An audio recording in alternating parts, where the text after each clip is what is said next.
Les cantiques spirituels de l'âme à son époux bien-aimé Jésus-Christ de Saint Jean de la Croix, suite du 11e cantique.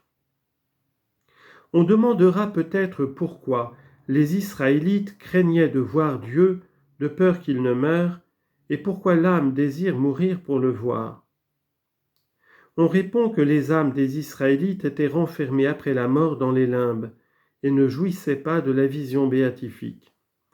C'était donc un bien de vivre longtemps et d'acquérir de plus grands mérites. D'ailleurs, ils n'aimaient pas Dieu assez ardemment pour souhaiter sa présence et ils le craignaient assez pour la fuir. Mais dans la loi de grâce, les âmes justes soupirent après la mort parce qu'elles peuvent être aussitôt transportées dans le sein de Dieu et dans le séjour de la gloire. Que si elles n'étaient pas tout à fait certaines d'être reçues incessamment dans le ciel, elles chériraient néanmoins la mort qui viendrait de la main de leur époux, car l'amour qu'elles sentent pour lui leur fait agréer tout ce qu'il leur envoie, soit bien, soit mal, soit peine, soit consolation.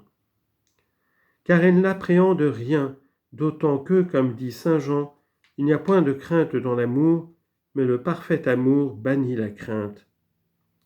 Première lettre de Jean, chapitre 4, verset 18. À une âme qui a de l'amour, la mort ne peut être amère. Elle y trouve de la douceur, ni fâcheuse et pénible. Elle y voit la fin de ses chagrins et de ses souffrances. Au contraire, la mémoire lui en est si chère et si agréable qu'elle l'attend avec plus d'impatience que les rois n'attendent la possession de leur royaume.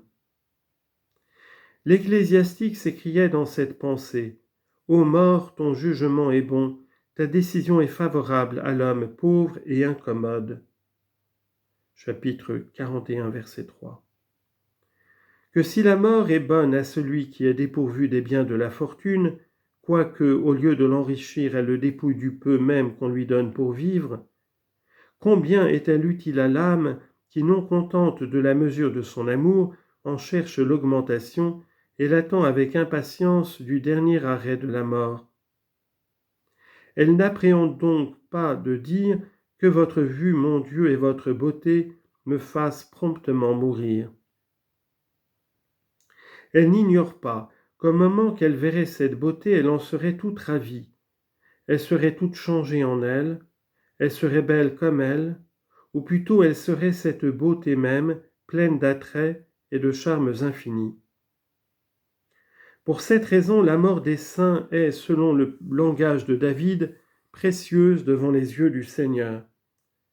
Psaume 115, verset 16. Puisqu'ils sont participants de ces grandeurs. C'est pourquoi l'âme méprise la vie présente et elle est toute désolée de ne se pouvoir affranchir de son esclavage. Dans cet amour, dans cette douleur, elle dit à son époux : considérez que la maladie d'amour ne se guérit bien que par la présence et par la figure. Explication. Les médecins nous délivrent communément de nos infirmités par les remèdes qui leur sont contraires. La maladie de l'amour en exige de conforme à sa nature, car comme l'amour de Dieu est la véritable santé de l'âme, elle ne sera guérie et parfaitement saine que lorsque son amour sera venu à sa dernière période. En effet, comme il y a plusieurs degrés en son amour, il y en a plusieurs en sa santé. Celle-ci est ou faible ou plus forte, ou très parfaite, quand celui-là est plus faible ou plus fort ou très parfait.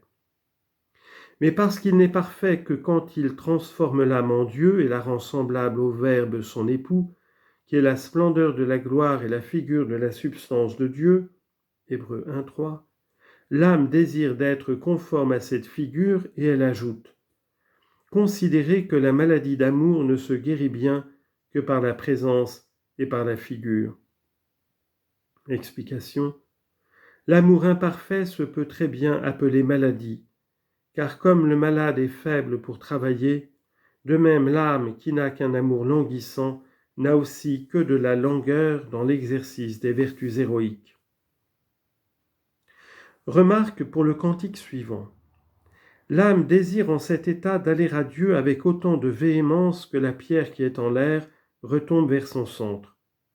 Elle sent bien qu'elle est semblable à une cire molle qui n'a reçu que légèrement la figure du cachet qu'on lui applique et qui demande une impression plus parfaite.